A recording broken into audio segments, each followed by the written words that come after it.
Hi dear students, we learn how to do convex lens experiment to find out the focal length of the given convex lens.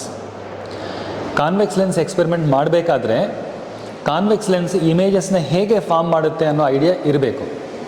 The principal ಚೆನ್ನಾಗಿ ಗೊತ್ತಿದ್ದರೆ experiment ಮಾಡಬೇಕಾದ್ರೆ experiment easy ಆಗುತ್ತೆ. So let us learn the principle first. Here I have shown the image formation by the convex lens. Convex lens ಹೇಗೆ ಇಮೇಜಸ್ನ form ಮಾಡುತ್ತೆ ಅಂತ ತೋರಿಸಿದ್ದೀನಿ.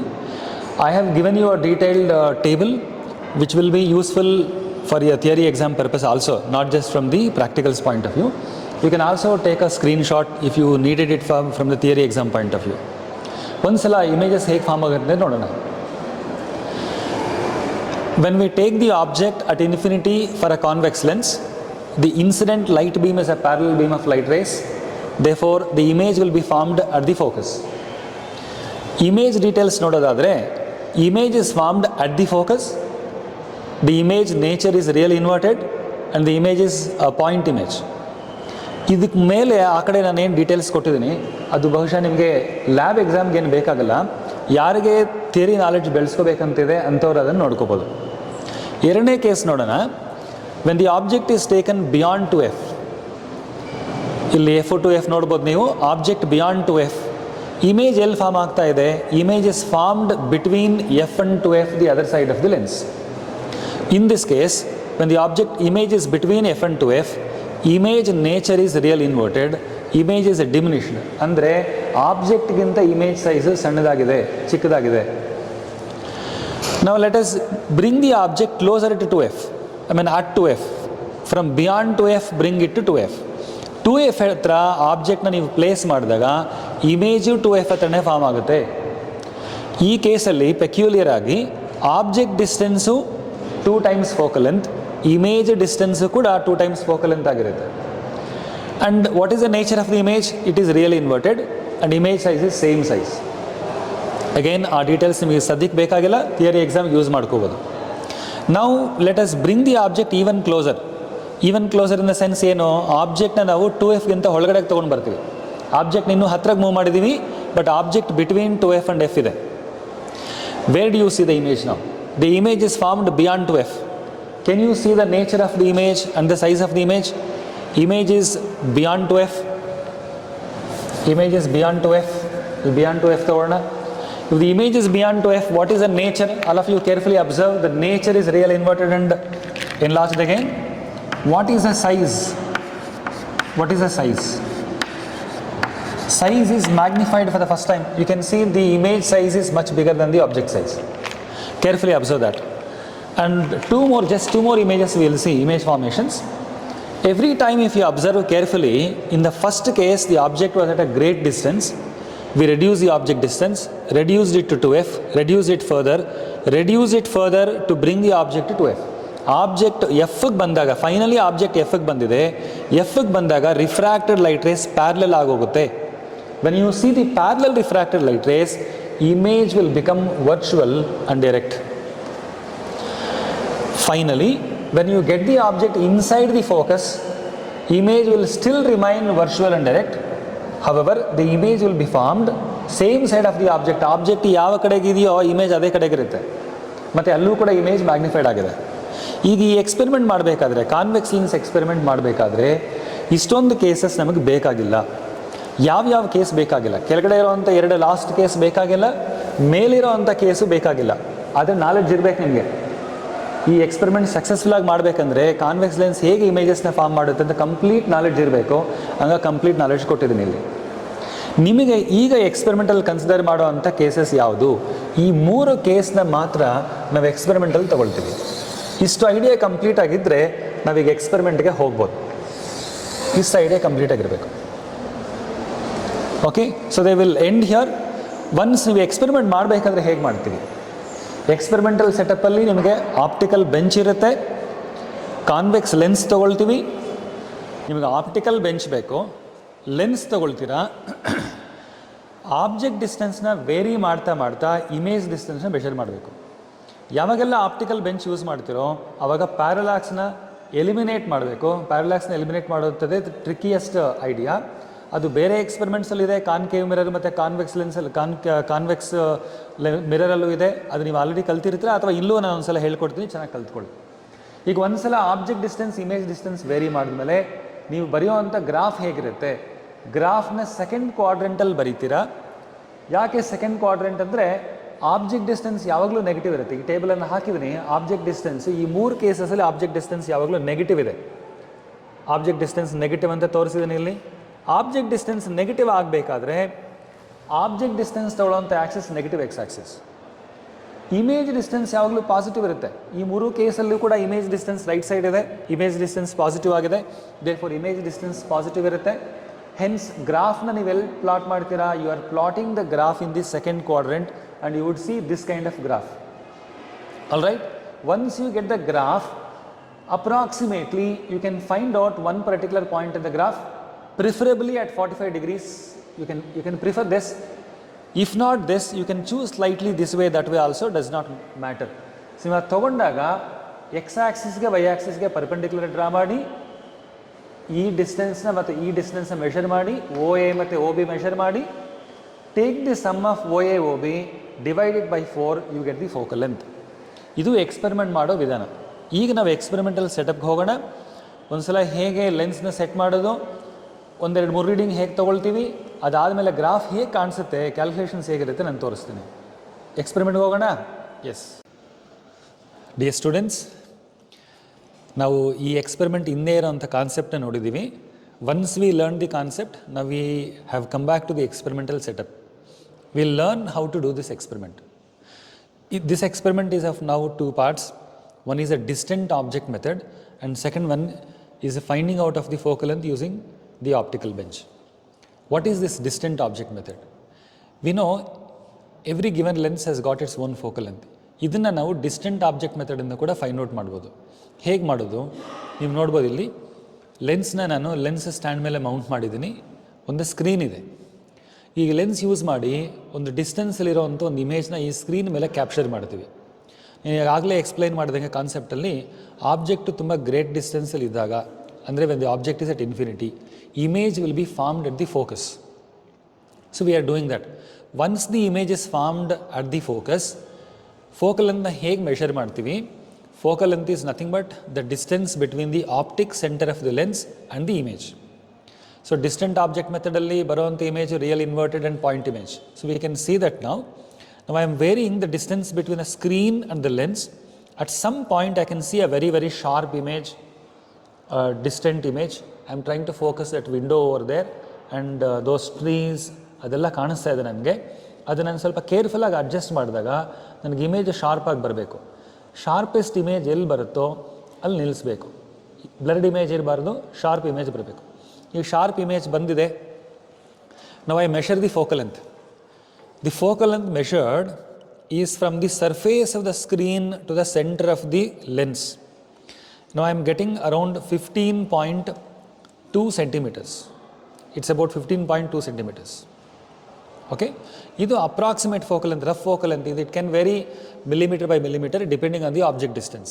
ನಾನು ತೊಗೊಂಡಿರೋಂಥ ಆಬ್ಜೆಕ್ಟ್ ಸ್ವಲ್ಪ ಹತ್ತಿರದಲ್ಲಿದೆ, ವಿಂಡೋ ತೊಗೊಂಡಿದ್ದೀನಿ ನಾನು ಇನ್ನೂ ಸ್ವಲ್ಪ ದೂರದಲ್ಲಿರೋವಂಥ ಆಬ್ಜೆಕ್ಟ್ನ ತೊಗೋಬೇಕಾಗಿತ್ತು. Say around it is varying between 15 centimeters to 15.2 centimeters. ಏನು ಹಾಗಂದರೆ ಯಾಕೆ ಇದು ವೇರಿಯೇಷನ್ ಇದೆ ಅಂದರೆ, ನಾವು ತೊಗೊಂಡಿರೋಂಥ ಆಬ್ಜೆಕ್ಟ್ ಡಿಸ್ಟೆನ್ಸ್ ವೇರಿ ಆದಾಗ ಇಮೇಜ್ ಡಿಸ್ಟೆನ್ಸ್ ಸ್ವಲ್ಪ ವೇರಿ ಆಗುತ್ತೆ ಅನ್ನೋದು ನಮ್ಗೆ ಗೊತ್ತಿದೆ. ಆಬ್ಜೆಕ್ಟು ಪರ್ಫೆಕ್ಟ್ಲಿ ತುಂಬ ಗ್ರೇಟ್ ಡಿಸ್ಟೆನ್ಸಲ್ಲಿದ್ದರೆ, ಅಂದರೆ ಇನ್ಫಿನಿಟಿಯಲ್ಲಿ ಇದ್ದಾಗ ಪರ್ಫೆಕ್ಟ್ ಫೋಕಲ್ ಲೆಂತ್ ಬರುತ್ತೆ. ಬಟ್ ಎಲ್ಲಿ ಆಬ್ಜೆಕ್ಟ್ ಇನ್ಫಿನಿಟಿಯಲ್ಲಿ ಇದೆಯಾ ಅಂದರೆ, ತುಂಬ ಗ್ರೇಟ್ ಡಿಸ್ಟೆನ್ಸಲ್ಲಿ ಇದೆಯಾ ಅಂದರೆ ಇಲ್ಲದೆ ಹೋಗ್ಬೋದು. ಹಂಗಾಗಿ ನಾವೀಗ ಮೆಷರ್ ಮಾಡಿರೋಂಥ focal length is only approximate focal length. It is not the actual focal length. The precise focal length, accurate focal length can be found using the UV method by optical bench.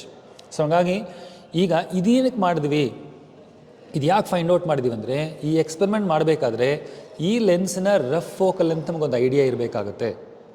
ಆ rough focal ಲೆಂತ್ನ base ಮಾಡಿಕೊಂಡು ನಾವು object ಡಿಸ್ಟೆನ್ಸ್ನ fix ಮಾಡ್ತಾ ಹೋಗ್ತೀವಿ. First object distance ಏನು, second object distance ಏನು ಅನ್ನೋದನ್ನು ಈ focal ಲೆಂತ್ನ base ಮಾಡ್ಕೊಂಡು ನಾವು ಫಿಕ್ಸ್ ಮಾಡ್ತೀವಿ. ಸೊ ಈಗ ನಾನು ಆಪ್ಟಿಕಲ್ ಬೆಂಚ್ಗೆ ಮೂವ್ ಆಗ್ತೀನಿ. ಆಪ್ಟಿಕಲ್ ಬೆಂಚಲ್ಲಿ ಈಗ ಲೆನ್ಸ್ನ ಮೌಂಟ್ ಮಾಡ್ತಾ ಇದ್ದೀನಿ. ನಾನು ಆಪ್ಟಿಕಲ್ ಬೆಂಚಲ್ಲಿ ಲೆನ್ಸ್ ಮೌಂಟ್ ಮಾಡೋ ಸ್ಟ್ಯಾಂಡ್ ಇಲ್ಲಿದೆ. ಈ ಸ್ಟ್ಯಾಂಡಲ್ಲಿ ಲೆನ್ಸ್ನ ನಾನು ಫಿಕ್ಸ್ ಮಾಡ್ತೀನಿ. ಫಿಕ್ಸ್ ಮಾಡಿದ್ಮೇಲೆ ಇದು ಈ ಸ್ಟ್ಯಾಂಡ್ ಎಲ್ಲಿರಬೇಕು? ಆಪ್ಟಿಕಲ್ ಬೆಂಚಲ್ಲಿ ಎರಡೂ ಕಡೆಗೂ ಕೂಡ ಸೆಂಟಿಮೀಟರ್ಸಲ್ಲಿ ರೀಡಿಂಗ್ಸ್ ಕೊಟ್ಟಿದ್ದಾರೆ. ಅದಾದಮೇಲೆ ಕ್ಯಾಮ್ರಲ್ಲಿ ಮತ್ತೆ ನಿಮಗೊಂದು ಸಲ ತೋರಿಸ್ತೀವಿ. ಇಲ್ಲೊಂದಷ್ಟು ರೀಡಿಂಗ್ಸ್ ಇದೆ. ನಾನು ಇದು 1 ಮೀಟರ್ ಲೆಂತ್ ಆಪ್ಟಿಕಲ್ ಬೆಂಚ್ ಅಂದರೆ I have fixed the stand exactly at 50 centimetres right in the middle of the optical bench. Job number 1 is this. Job number 2, ಇದು ಪರ್ಫೆಕ್ಟ್ಲಿ ವರ್ಟಿಕಲ್ ಆಗಿದೆಯಾ ಅಂತ ನೋಡ್ಕೋಬೇಕು. ನೀವು ಮಾಡಬೇಕಾದ ಕೆಲಸಗಳಲ್ಲಿ ಎಕ್ಸ್ಪೆರಿಮೆಂಟಲ್ ಈಸಿಯಾಗಿ ರೀಡಿಂಗ್ಸ್ ಬರಬೇಕಂದ್ರೆ ಮಾಡಬೇಕಾಗಿರೋಂಥ ಎಲ್ಲ ಕೆಲಸಗಳನ್ನ ಹೇಳ್ತಾ ಇದ್ದೀನಿ. So job number 1 is done. Job number 2, 2 pin ಸ್ಟ್ಯಾಂಡ್ನ ತೊಗೊಂಡಿದ್ದೀವಿ. ಈ 2 ಪಿನ್ ಸ್ಟ್ಯಾಂಡ್ಸ್ನ ಒಂದನ್ನು ಆಬ್ಜೆಕ್ಟ್, ಇನ್ನೊಂದನ್ನು ಇಮೇಜ್ ಅಂತ ಯೂಸ್ ಮಾಡ್ತೀವಿ. ಹೇಗೆ ಅಂತ ಆಮೇಲೆ ಹೇಳ್ಕೊಡ್ತೀನಿ. ನಾನು ಇದನ್ನು ಆಬ್ಜೆಕ್ಟ್ ಅಂತ ಕನ್ಸಿಡರ್ ಮಾಡ್ತಾ ಇದ್ದೀನಿ. ಇದು ಆಬ್ಜೆಕ್ಟ್ ಆದರೆ ನಾನು ಆಲ್ರೆಡಿ ಬೋರ್ಡ್ ಮೇಲೆ ನಿಮಗೆ ಕಾನ್ಸೆಪ್ಟ್ ಎಕ್ಸ್ಪ್ಲೈನ್ ಮಾಡಿದಾಗ ಹೇಗೆ ತೋರಿಸಿದ್ವಿ, ಈ ಆಬ್ಜೆಕ್ಟ್ ಡಿಸ್ಟೆನ್ಸ್ನ ವೇರಿ ಮಾಡ್ತಾ ಹೋಗ್ತೀವಿ. ಮ್ಯಾಕ್ಸಿಮಮಿಂದ ಮಿನಿಮಮ್ಗೆ ಅಥವಾ ಮಿನಿಮಮಿಂದ ಮ್ಯಾಕ್ಸಿಮಮ್ಗೆ ವೇರಿ ಮಾಡ್ತಾ ಹೋಗ್ತೀವಿ.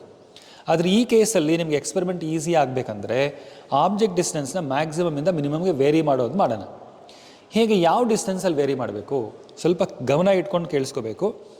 ಡಿಸ್ಟೆಂಟ್ ಆಬ್ಜೆಕ್ಟ್ ಮೆಥಡಲ್ಲಿ ನಮಗೆ ಸಿಕ್ಕಿರೋ ಅಂಥ ರಫ್ ಫೋಕಲ್ ಅಂತ 15.2 to 3 ಸೆಂಟಿಮೀಟರ್ಸ್ ಅಂತ ಅಂದ್ಕೊಳ್ಳಿ.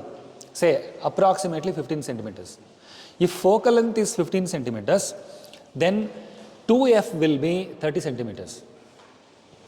Okay, if 2f is 30 centimeters, beyond 2f we need 2 readings at least. If possible 3 readings. Within 2f 2 to 3 readings we need. If we go for 3 readings beyond 2f, 3 readings within 2f we have to do. Now what is our 2f? ನಾನು already ಹೇಳಿದೆ focal length, rough focal length 15 centimeters. ಹಂಗಾಗಿ 2f ಎಲ್ಲಿ ಬರುತ್ತೆ? 30 centimeters ಅಲ್ಲಿ ಬರುತ್ತೆ. Now how many readings can you go beyond 30 centimeters? It can be 34, 38, 42. So readings ಎಲ್ಲೆಲ್ಲಿ ಇರ್ಬೋದು? Beyond 2f ಅಂದರೆ 34, 38, 42 centimeters you can keep. Now within 2f, if your 2f is at 30 centimeters, one more reading less than 2f is 30 minus 4, 26. And again 22, 18. So you can reduce the distances like this. Therefore, my very first reading will be 42 centimeters beyond 2f. Object distance beyond 2f 42 centimeters ಅಲ್ಲಿ fix ಮಾಡ್ತೀನಿ. ನಾನು scale ತೊಗೊಳ್ತಾ ಇದ್ದೀನಿ. Otherwise also ಇಲ್ಲೇ ಒಂದಷ್ಟು readings ಕೊಟ್ಟಿದ್ದಾರೆ optical ಬೆಂಚಲ್ಲಿ. ಆ readings ನಾವು ನೋಡ್ಕೋಬೋದು. ಮಾಡಿದಾಗ ಎಕ್ಸ್ಪೆರಿಮೆಂಟ್ ಮಾಡಿದಾಗ ನಿಮ್ಗೆ ರೀಡಿಂಗ್ಸ್ ಕಾಣಿಸುತ್ತೆ. ಬಟ್ ನಿಮ್ಗೆ ಅರ್ಥ ಆಗೋದಕ್ಕೋಸ್ಕರ ನಾನು ಸ್ಕೇಲ್ ತೊಗೊಂಡಿದ್ದೀನಿ. ಆಬ್ಜೆಕ್ಟ್ ಡಿಸ್ಟೆನ್ಸ್ನ 42 centimeters ಅಂದರೆ ಇದು ಆಬ್ಜೆಕ್ಟ್ ಡಿಸ್ಟೆನ್ಸ್, ಇದು ಆಬ್ಜೆಕ್ಟ್ ಪಿನ್. ಇದು ಈ ಪಿನ್ನಿಂದ ಲೆನ್ಸ್ಗೆ 42 centimetersಲ್ಲಿ ಆಬ್ಜೆಕ್ಟ್ನ ಫಿಕ್ಸ್ ಮಾಡ್ತೀನಿ. So I've got 42 centimeters right ನಾವು. I am going to move the object for 42 centimeters. Okay, ಅಲ್ಲಿ ರೀಚೆಕ್ ದಟ್ ಒನ್ಸ್. ಸ್ಕೇಲ್ ಈ ಕಡೆಯಿಂದ ಇದೆ. 42 centimeters I will get. Let's say right ನಾವು it is 42 centimeters. Okay, precisely 42 centimeters. So which is my object now? This is object. So distance between object to lens is 42 centimeters. Now I have to identify the image. ಒಂದು ಸಲ ಯೋಚನೆ ಮಾಡಿ, object distance 42 centimeters, 2f 30 centimeters ಅಲ್ಲಿದೆ. ಅಂದರೆ object position ಏನು? Object position beyond 2f. If object position is beyond 2f, ಎಲ್ಲಿ image form ಆಗುತ್ತೆ? ಅಂದರೆ ಆಬ್ಜೆಕ್ಟ್ ಬಿಯಾಂಡ್ 2f ಇದ್ದಾಗ ಇಮೇಜ್ ಎಲ್ಲಿ ಫಾರ್ಮ್ ಆಗ್ತಾ ಇದೆ? Between f and 2f form ಆಗುತ್ತೆ. ಅಂದರೆ ಎಕ್ಸ್ಪೆಕ್ಟೆಡ್ ರೀಡಿಂಗ್ ಏನು? f 15 centimeters, 2f 30 centimeters. Expected reading is between 30 and 15 centimeters. And the image nature ಏನು? Real inverted image. Now I have to identify where exactly the image is formed. How do I do that? We can do that by the method of parallax. ಹೇಗೆ method of parallax ಮಾಡ್ತೀವಿ? I am now moving. You can now see, as we move the camera to the left and right, the object pin's image, that is image and image pin, are moving together. You can see the image to be inverted and the image pin is vertical here. This is the image pin. And the image is moving along with the image pin. ಅಂದರೆ ಈಗ image ಯಾವ ಜಾಗದಲ್ಲಿ form ಆಗಿದೆ, ಯಾವ ಪ್ಲೇಸಲ್ಲಿ form ಆಗಿದೆ ಅನ್ನೋದನ್ನು identify ಮಾಡಿದ್ದೀವಿ. Here where is it? How do I measure? The image, even though image is real, I am not able to measure that. So there is a technique. What is a technique? Technique ಏನಂದರೆ, ಇನ್ನೊಂದು pin use ಮಾಡಿ, image pin ಅಂತ use ಮಾಡಿ, ನಾನು ಈ image ಟಿಪ್ನ, ಅಂದರೆ image ಪಿನ್ನಿನ ಟಿಪ್ನ ಮತ್ತು ನಾನು ಕಾಣಿಸೋವಂಥ ಇಮೇಜ್, ಇನ್ವರ್ಟೆಡ್ ಇಮೇಜ್ ಏನಿದೆ, ಇಮೇಜ್ ಪಿನ್ ಹೀಗಿದೆ, ರಿಯಲ್ ಇಮೇಜ್ ಇನ್ವರ್ಟೆಡ್ ಹೀಗಿರುತ್ತೆ. ಈ ಎರಡೂ ಕೂಡ ಒಂದೇ ಪ್ಲೇಸಿಗೆ ಬಂದರೆ ನಾನು ನನ್ನ ಹೆಡ್ನ to the left and right move ಮಾಡಿದಾಗ ಎರಡೂ ಜೊತೆಯಲ್ಲೇ ಮೂವ್ ಆಗುತ್ತೆ. ಎಲ್ಲಿ ಮೂವ್ ಆಗುತ್ತೋ ಅದು ಕರೆಕ್ಟಾಗಿ ಇಮೇಜ್ ಎಲ್ಲಿದೆಯೋ ಅಲ್ಲಿ ಇಮೇಜ್ ಪಿನ್ನ ನಾನು ಪ್ಲೇಸ್ ಮಾಡಿ ನನ್ನ ಹೆಡ್ನ ಮೂವ್ ಮಾಡಿದಾಗ ಎರಡೂ ಜೊತೆಯಲ್ಲಿ ಮೂವ್ ಆಗುತ್ತೆ. ಜೊತೆಯಲ್ಲಿ ಮೂವ್ ಆಗಲಿಲ್ಲ ಅಂದರೆ ಇಮೇಜ್ ಪಿನ್ನು ಇಮೇಜ್ ಜಾಗದಲ್ಲಿ ಇಲ್ಲ ಅಂತ ಅರ್ಥ. ಸೊ ಹಾಗಾಗಿ ಜೊತೆಯಲ್ಲಿ ಮೂವ್ ಆಗೋ ತನಕ ನಾನು ಇದನ್ನು ಮೂವ್ ಮಾಡ್ತೀನಿ. ನನಗೆ ನೋಡ್ತಾ ಇದ್ದೀನಿ ಬೇರೆ ಸಪ್ರೇಟಾಗಿ ಮೂವ್ ಆಗ್ತಿದೆ, ಇನ್ನು ಸ್ವಲ್ಪ ಮುಂದಕ್ಕೆ ತಳ್ಳಿದೆ ಸಪ್ರೇಟಾಗಿ ಮೂವ್ ಆಗ್ತಿದೆ, ಇನ್ನು ಸ್ವಲ್ಪ ಮುಂದಕ್ಕೆ ಮೂವ್ ಮಾಡ್ತೀನಿ ಇನ್ನೂ ಸಪ್ರೇಟಾಗಿ ಮೂವ್ ಆಗ್ತಿದೆ, ಇನ್ನೂ ಸ್ವಲ್ಪ ಇಲ್ಲಿ ಸ್ವಲ್ಪ ಹತ್ರ ಮೂವ್ ಮಾಡೋ ಹತ್ರ ಕಾಣಿಸ್ತಾ ಇದೆ, ಇನ್ನೂ ಸ್ವಲ್ಪ ಮುಂದಕ್ಕೆ ಹೋಗ್ತೀನಿ. ಈಗ ಒಂಚೂರು ಮೂವ್ ಆಗ್ತಿದೆ, ಬಟ್ ಹೈಟ್ಸ್ ಎರಡೂ ಕೂಡ ಒಂದೇ ರೀತಿಲಿ ಇಲ್ಲ. ಸ್ವಲ್ಪ ಹೈಟ್ ಅಡ್ಜಸ್ಟ್ ಮಾಡ್ಕೊಳ್ತೀನಿ. ಹೈಟ್ ಅಡ್ಜಸ್ಟ್ ಮಾಡ್ಕೊಂಡ್ಮೇಲೆ ಎಲ್ಲ ಚೆನ್ನಾಗಿ ಕೇಳಿಸ್ಕೋಬೇಕು. ಇನ್ನೊಂದು ಸಣ್ಣ ಅಡ್ಜಸ್ಟ್ಮೆಂಟ್ ಏನಂದರೆ, ಇಮೇಜ್ ಪಿನ್ ಇಲ್ಲಿದೆ, ಇಮೇಜ್ ಹೀಗೆ ಕಾಣಿಸ್ತಾ ಇದೆ. ನಿಮಗೊಂದು ಸಲ ಕ್ಯಾಮ್ರಾ ಮತ್ತೆ ತೋರಿಸ್ತೀವಿ. ಈ ಕಾಣಿಸ್ಬೇಕಾದ್ರೆ ಲೆನ್ಸ್ ಮಧ್ಯದಲ್ಲಿ ಕಾಣಿಸ್ಬೇಕು, ಎರಡೂ ಎಡ್ಜಲ್ಲಲ್ಲ. ಲೆನ್ಸ್ನ ಎಡ್ಜಲ್ಲೋ ಅಥವಾ ರಿಮ್ ಹತ್ರ ಕಾಣಿಸ್ಬಾರ್ದು, ಲೆನ್ಸ್ನ ಮಿಡಲಲ್ಲಿ ಕಾಣಿಸ್ಬೇಕು. ನೀವು ಆ ರೀತಿ ಅಡ್ಜಸ್ಟ್ ಮಾಡ್ಕೋಬೇಕು. ಅದಕ್ಕೆ ಇಲ್ಲೊಂದು ನಾಬ್ ಕೊಟ್ಟಿದ್ವಿ, ಇಲ್ಲೊಂದು ನಾಬ್ ಇದೆ, ಅಲ್ಲೊಂದು ನಾಬ್ ಇರುತ್ತೆ ಆಪ್ಟಿಕಲ್ ಬೆಂಚಲ್ಲಿ. ಆ ನಾಬ್ನ ಯೂಸ್ ಮಾಡಿ ಅಡ್ಜಸ್ಟ್ ಮಾಡ್ಕೋಬೋದು. ಸ್ವಲ್ಪ ಲೆನ್ಸ್ ಮಿಡಲಲ್ಲಿ ಇದೆಯಾ ಅಂತ ಇದ್ದಾಗ ಮತ್ತೆ ತಲೆನೋವು ಲೆಫ್ಟ್ ಟು ರೈಟ್ ಮೂವ್ ಮಾಡಿ. When you move your head, if they are moving separately still there is parallax. ಇನ್ನೂ ಒಂದು ಚೂರು ಪ್ಯಾರಲಾಕ್ಸ್ ಉಳ್ಕೊಂಡಿದೆ. ಇನ್ನು ಸ್ವಲ್ಪ ಮುಂದಕ್ಕೆ ಮೂವ್ ಮಾಡ್ತೀನಿ, ಪ್ಯಾರಲಾಕ್ಸ್ ಎಲಿಮಿನೇಟ್ ಮಾಡೋಕ್ಕೆ ಟ್ರೈ ಮಾಡ್ತೀನಿ. ಈಗ ಎರಡೂ ಕೂಡ ಜೊತೆಲೇ ಕಾಣಿಸ್ತಾ ಇದೆ ನನಗೆ. ಇನ್ನು ಸ್ವಲ್ಪ ಮಿಡಲಲ್ಲಿ ಮತ್ತೆ ಅಡ್ಜಸ್ಟ್ ಮಾಡ್ಕೊಂಡು ನೋಡಬೇಕು. ರೀಡಿಂಗ್ ಬೇಕಾದಾಗೆಲ್ಲ ಸ್ವಲ್ಪ ನೀವು ಮಿಡಲಲ್ಲಿ ನಿಮ್ಮ ಅಡ್ಜಸ್ಟ್ಮೆಂಟ್ಸ್ನ ಮಾಡ್ಕೊಂಡು ಹೋಗೋದು ಉತ್ತಮ.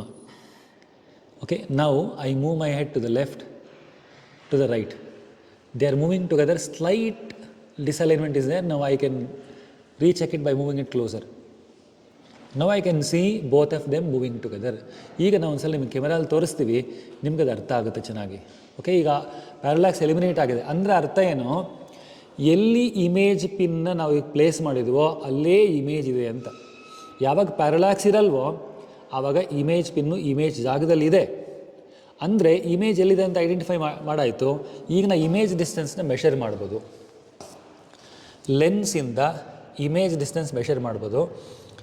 ನನಗೆ 26.26 ಸೆಂಟಿಮೀಟರ್ಸ್ ಬರ್ತಾಯಿದೆ, ಅರೌಂಡ್ 25.8 ಸೆಂಟಿಮೀಟರ್ಸ್ ಬರ್ತಾಯಿದೆ. ಮೆಷರ್ ಮಾಡಾಯಿತು. ಇದು ರೀಡಿಂಗ್ ನಂಬರ್ 1. ಒಂದು ಸಲ ನಾವು ನಿಮಗೀಗ ಪ್ಯಾರಲಾಕ್ಸ್ ಎಲಿಮಿನೇಟ್ ಮಾಡೋದು ತೋರಿಸ್ತೀವಿ. ಪ್ಯಾರಲಾಕ್ಸ್ ಎಲಿಮಿನೇಟ್ ಆಗಿರೋದು ತೋರಿಸ್ತೀವಿ, ಯಾವ ಥರ ಮೂವ್ ಆಗುತ್ತೆ ಅಂತ. ಕ್ಯಾಮ್ರಾ ನಾವು ಹೇಗೆ ನಿಮ್ಮ ತಲೆನ ಈ ಕಡೆ ಲೆಫ್ಟ್ ರೈಟ್ ಮೂವ್ ಮಾಡ್ತೀರಾ, ಕ್ಯಾಮ್ರಾನು ಹಾಗೆ ಮೂವ್ ಮಾಡಿ ತೋರಿಸ್ತೀವಿ. ಆಗ ಪ್ಯಾರಲಾಕ್ಸ್ ಇಲ್ದಿದ್ರೆ ಹೇಗಿರುತ್ತೆ ಅಂತ ಒಂದು ಸಲ ಗೊತ್ತಾಗುತ್ತೆ. ಅದಾದಮೇಲೆ ಇನ್ನೊಂದು 2 ರೀಡಿಂಗ್ ನಾವು ತೊಗೊಂಡು ಮುಂದಕ್ಕೆ, ಅಫ್ಕೋರ್ಸ್ 6 to 7 ರೀಡಿಂಗ್ಸ್ ಇದ್ದರೆ ಗ್ರಾಫ್ ಚೆನ್ನಾಗಿ ಬರುತ್ತೆ. ಸೊ ಎಷ್ಟು ರೀಡಿಂಗ್ಸ್ 2-3 ಎಕ್ಸಾಂಪಲ್ ನಿಮಗೆ ತೋರಿಸಿದ ಮೇಲೆ ಕ್ಯಾಲ್ಕುಲೇಷನ್ಸ್ ತೋರಿಸ್ತೀನಿ.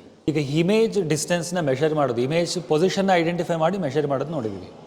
ನಾವು what do we do further? What we have to do is, you reduce the object distance by 4 centimeters in every trial.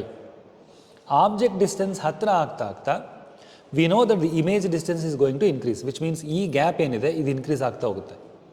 ಪ್ರತಿ ಸಲ ಇನ್ಕ್ರೀಸ್ ಆದಾಗಲೂ ಕೂಡ what care you have to take, you reduce the object distance, image pin also move slightly back and check if there is a parallax. Parallax ಇದ್ರೆ eliminate ಮಾಡಬೇಕು. Eliminate ಮಾಡೋದು ಹೇಗೆ ಅಂತ ನಾನು ತೋರಿಸ್ಕೊಟ್ಟಿದ್ದೀನಿ. ಅದೇ ರೀತಿ ಮತ್ತೆ ಇನ್ನೊಂದು 4 ಸೆಂಟಿಮೀಟರ್ಸ್ ಆಬ್ಜೆಕ್ಟ್ ಡಿಸ್ಟೆನ್ಸ್ನ ಹತ್ರ ತೊಗೊಂಬನ್ನಿ. ಇಮೇಜ್ ಡಿಸ್ಟೆನ್ಸ್ನ again you move it away and again eliminate the parallax. You have to repeat this. When you repeat, be careful. Your 2F is 30 centimeters. Object distance 30 ಸೆಂಟಿಮೀಟರ್ಸ್ಗಿಂತ ಹೊರಗೆ, beyond that you should have had at least 2 to 3 readings, best 3 readings. At 2F you will get 1 reading. Within 2F minimum 2 readings you need. If possible 3rd reading also you should take. So like this 5 to 7 readings will give you a very nice graph. ನಾನು already initially explain ಮಾಡಿದ್ದೀನಿ ಗ್ರಾಫ್ನ. ಈಗ ಒಂದು ಸಲ ಗ್ರಾಫ್ನ ತೋರಿಸ್ತೀನಿ. ಆವಾಗ ನಿಮಗೆ reading ಪರ್ಫೆಕ್ಟಾಗಿ ಬರುತ್ತೆ. ಪದೇ ಪದೇ ನೀವು ಪ್ರತಿ ಸಲ ನೀವು ರೀಡಿಂಗ್ನ ಸೆಟ್ ಮಾಡಿದಾಗ right in the middle of the lens image ಮತ್ತು ಇಮೇಜ್ ಪಿನ್ನು ಕೋಯಿನ್ಸೈಡ್ ಆಗಬೇಕು. Right in the middle of the lens. ಅದಾದಮೇಲೆ ನಿಮ್ಮ ತಲೆನ ಲೆಫ್ಟ್ ಟು ರೈಟು ಮೂವ್ ಮಾಡಿದಾಗ ಜೊತೆಲಿ ಮೂವ್ ಆಗುತ್ತಾ ಅಂತ ನೋಡಬೇಕು. When it is not moving, when they are not moving together, you have to adjust the image distance and therefore eliminate the parallax. These are the experiment to be done. ನಿಮಗೆ align ಮಾಡೋದು initially ಏನು ಹೇಳ್ಕೊಟ್ಟಿದ್ದೀನಿ ಅದನ್ನು ಜ್ಞಾಪಕ ಇಟ್ಕೊಂಡ್ರೆ experimentally ಯಾವುದೇ ಥರ ತೊಂದರೆಗಳು ಬರಲ್ಲ. ಈಗ ಒಂದು ಸಲ ಗ್ರಾಫ್ನ ರೀಡಿಂಗ್ಸ್ ನಾನು ತೋರಿಸ್ತೀನಿ, ನಾನು ತೊಗೊಂಡಿರೋಂಥ ರೀಡಿಂಗ್ಸು ಈಗ ನಿಮ್ಗೆ ತೋರಿಸೋದಕ್ಕೋಸ್ಕರ ಒಂದು ಸೆಟ್ ಆಫ್ ರೀಡಿಂಗ್ಸ್ ತೊಗೊಂಡಿದ್ದೀನಿ. ಅದಕ್ಕೆ ಬೇಕಾಗಿರೋಂಥ ಗ್ರಾಫ್ನ ತೋರಿಸಿ ಎಕ್ಸ್ಪ್ಲೈನ್ ಮಾಡ್ತೀನಿ. ಅದು ನಿಮಗೆ ಫೈನಲ್ ಎಕ್ಸ್ಪೆರಿಮೆಂಟು ರಿಸಲ್ಟ್ ಬರೆಯೋದು ಗೊತ್ತಾಗುತ್ತೆ. ಓಕೆ, ನೀವು ನೋಡ್ಬೋದು. ನಾನು ಈಗ ನಿಮ್ಗೆ ತೋರಿಸಿದಂಥ ಫಸ್ಟ್ ಟ್ರಯಲ್ದು ರೀಡಿಂಗು 42 ಸೆಂಟಿಮೀಟರ್ಸ್ ಆಬ್ಜೆಕ್ಟ್ ಡಿಸ್ಟೆನ್ಸ್ ತೊಗೊಂಡಿದ್ದೆ. ಅದಕ್ಕೆ ಇಮೇಜ್ ಡಿಸ್ಟೆನ್ಸ್ 24.5 ಸೆಂಟಿಮೀಟರ್ಸ್ ಬಂದಿದೆ. So I am reducing object distance 42 to 38. Measure the image distance by the method of parallax. Reduce the object distance by 4 more centimeters. So every time I am reducing object distance 4 centimeters, measure the image distances. Okay, so I have got the readings now. Initially ನಿಮಗೆ ತೋರಿಸಿದ ನಾನು distant object method ಅಂತ. ಈ distant object method ನನಗೆ ಆವಾಗಲೇ ಮಾಡಿದಾಗ 15.3 centimetres ಬಂದಿತ್ತು. ಹಂಗಾಗಿ ಮೈ 2f is at 30.6 ಸೆಂಟಿಮೀಟರ್ಸ್. ನಾನು ಇದಕ್ಕೆ ಗ್ರಾಫ್ನ ಪ್ಲಾಟ್ ಮಾಡಿದ್ದೀನಿ. You can all see the graph. As I already told you, the graph should be in second quadrant. My image distance is along the y-axis, object distance is along the x-axis, and in the second quadrant. ನಾನು ಇದೇ ರೀಡಿಂಗ್ಸ್ನ ಇಲ್ಲಿ plot ಮಾಡಿದ್ದೀನಿ. Point number 1, 2, 3, 4, 5 points ತೊಗೊಂಡಿದ್ದೀನಿ. ನಾನು ಇನ್ನೂ ಜಾಸ್ತಿ ತೊಗೋಬೋದಾಗಿತ್ತು, but here I am showing you 6 points I have taken. One more point is here. So for this point, all these points I am getting the graph. You can see this curve there. There's a beautiful curve that has come. If we can take more care, of course, all these points will be in the perfect curve itself. Now, what is the next job? Next job is to draw a symmetric line, say around 45 degrees. Origin in the 45 degrees and line draw ಮಾಡಿ. ಮಾಡಿದಾಗ you can plot the perpendiculars, drop the perpendiculars from that intersecting point to the y-axis, that is to the image distance axis, answer to the x-axis where object distance is plotted. Now take this point as A and this point as B. Measure this OA and measure this OB. Now calculate it. Focal length is OA plus OB divided by 4. I have got OA to be 32, OB to 30. 32 plus 30 divided by 4 is equals to 15.25 centimeters. So I am getting 15.25 centimeters. By distant object method, I have already told you it was precisely around 15.2 centimeters for me, for the given lens. ಅಂದರೆ 15.2ಗೂ 15.25ಗೂ ತುಂಬ error ಕಡಿಮೆ ಇದೆ. So there is no much error. So what should be more precise? Strictly speaking, ನಾವು ಏನು optical ಬೆಂಚ್ನ use ಮಾಡಿ value ತೊಗೊಂಡಿದ್ದೀವಿ, that is more precise than the distant object method for the reasons that I have already told you. So thank you students. ಈ ರೀತಿ ನಾವು optical ಬೆಂಚ್ನ use ಮಾಡಿ ಪರ್ಫೆಕ್ಟಾಗಿ focal ಲೆಂತ್ನ measure ಮಾಡೋದು ಕಲ್ತಿದ್ದೀವಿ. So that's the end of the experiment. Thank you all.